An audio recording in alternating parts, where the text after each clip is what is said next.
Mediante, más allá de que cuarentena se le llama distinto en cada país, cada nación entiende algo distinto por este concepto, pero en general es sacar el pie del acelerador. Lógicamente la economía se resiente, pero el planeta respira y aparentemente hay mediciones que confirman esto con datos que los tiene justamente Thaís Gade-Alara. ¿Cómo estás, Thaís?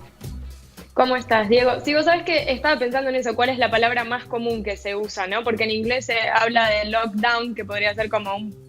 Yo lo traduciría como un parate, pero si no te diría que en español confinamiento me parece que es, ¿no?, como la palabra más general para referirse a la suspensión de actividades. No solo que nosotros estamos dentro de casa, sino que también se redujo, ¿no?, la actividad del transporte, la industria y la energía. Y como bien anticipaste, ayer se dio a conocer un nuevo estudio que analiza cuál es el impacto temporal, ¿no?, que estas medidas de confinamiento han tenido en las emisiones de dióxido de carbono, que recordemos es el principal gas, ¿no?, de ¿Y se efecto pudo dividir invernadero. esto por rubros, por ejemplo, Thaís? Porque en general todos sabemos que sí, vimos los pececitos en los canales de Suecia, los cisnes, incluso los peces acá en el Riachuelo, pero ¿se sabe por rubros quién paró un poquito más?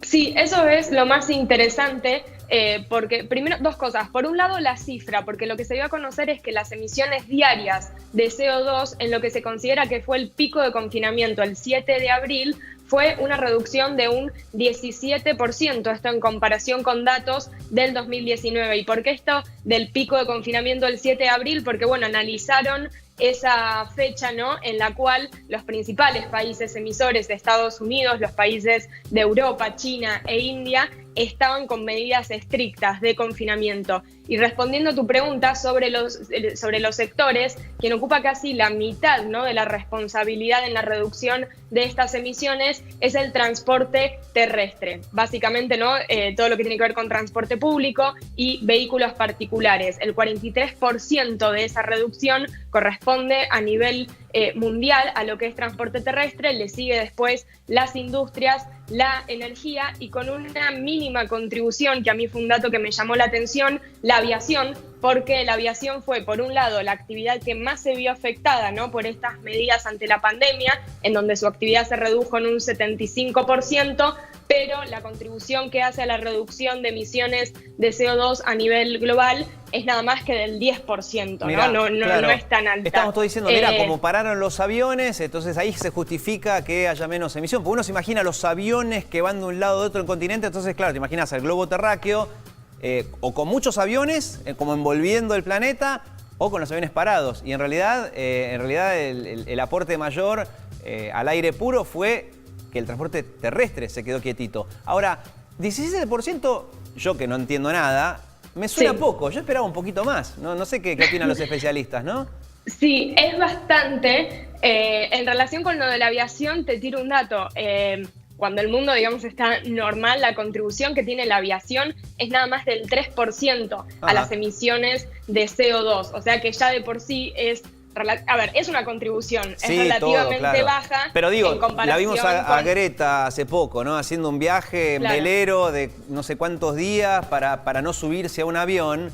Y ahora nos enteramos que en realidad si se subía en avión tampoco era tan grave. Vemos que el mayor problema está en el transporte terrestre, ¿no? En esto de que todos agarran el auto en vez de subirse al transporte público. O sea, ese es el dato que nos llamó la atención. Pero me decías, sí. 17%, ¿ustedes esperaban más o eres más o menos una cifra lógica?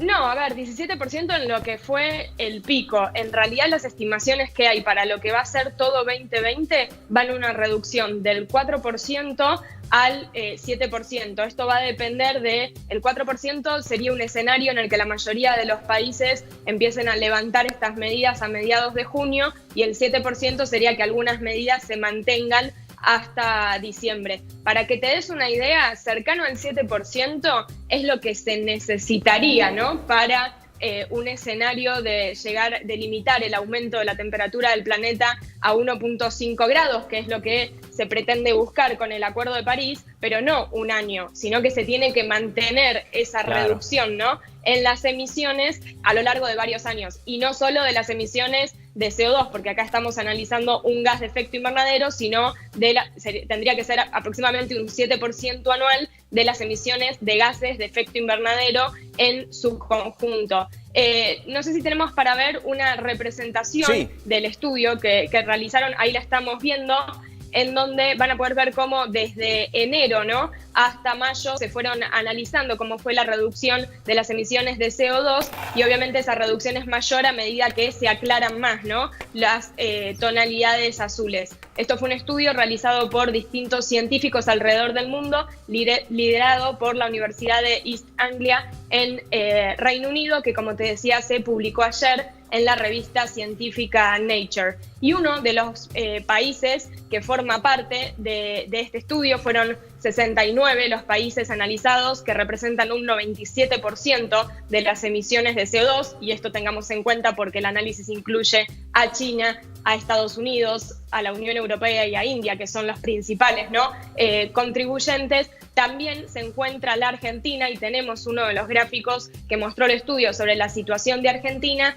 en donde en lo que es el pico máximo, digamos, del confinamiento, la máxima reducción que tuvo la Argentina se ubica en el orden del 27.3%, ¿no?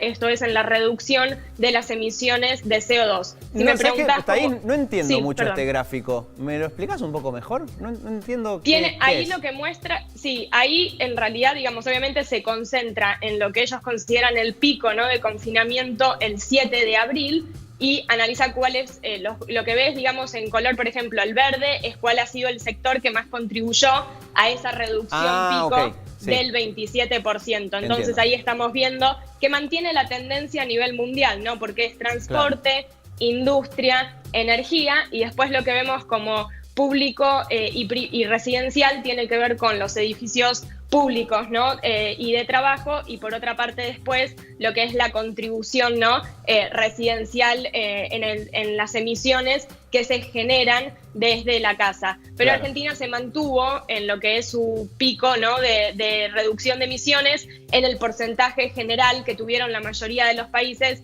que es de un 26%. Mirá, acá tengo el mapa, Thaís, entonces está bien, estoy entendiendo. Esto es la Argentina. Bajó muchísimo lo que tiene que ver con la contaminación por transporte terrestre, todo esto que decías vos, que se está dando medio en todo el mundo. La industria, por supuesto, dejó de contaminar, también por eso es negativo, no tanto como el transporte terrestre, que bajó más, electricidad, energía, mejor dicho. La aviación bajó, pero poquitito, como decías vos, que se da en casi todo el mundo. Y la emisión de carbono a nivel residencial subió un poquitito, porque es lógico, claro, estamos todos en casa, por ende es lógico que haya bajado tanto todo lo otro, bueno, y a nivel residencial subió un poquitito. Ahora lo entendí. Exacto. Perfecto. Y en esos gráficos, Diego, también lo que están buscando dar con el estudio, porque estos son efectos temporales ante una situación extrema, ¿no?, de una pandemia. Claro. Lo que se busca con todos estos análisis es visibilizar a dónde hay que hacer cambios drásticos, ¿no? Claro. Si se quiere mantener después una reducción de emisiones de CO2. Y entre los consejos o las guías, ¿no?, que se dan a partir de este estudio, apuntan justamente a modificar lo que tiene que ver con la movilidad terrestre, sobre todo, ¿no?, en las grandes ciudades, más apuntando a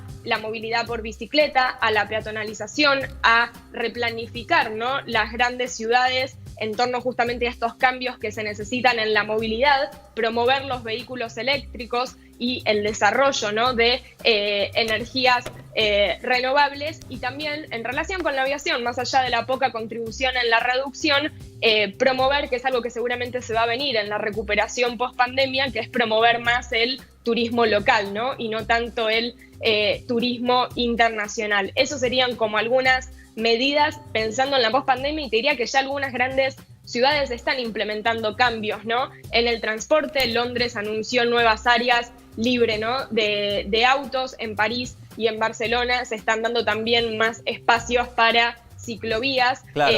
Y mismo acá en Buenos Aires, ¿no?, con las nuevas calles peatonalizadas, en donde lo que se busca es la movilidad, ¿no?, de cercanía, que no requiera tanto del vehículo ni del transporte público. Clarísimo. Bueno, muchas gracias, Thaís, por aportarnos estos datos. Me gusta porque Thaís no es solamente opinión, son datos, y a partir de ahí llegamos a conclusiones. Gracias, Thaís. Gracias. Bueno, vamos a ver qué está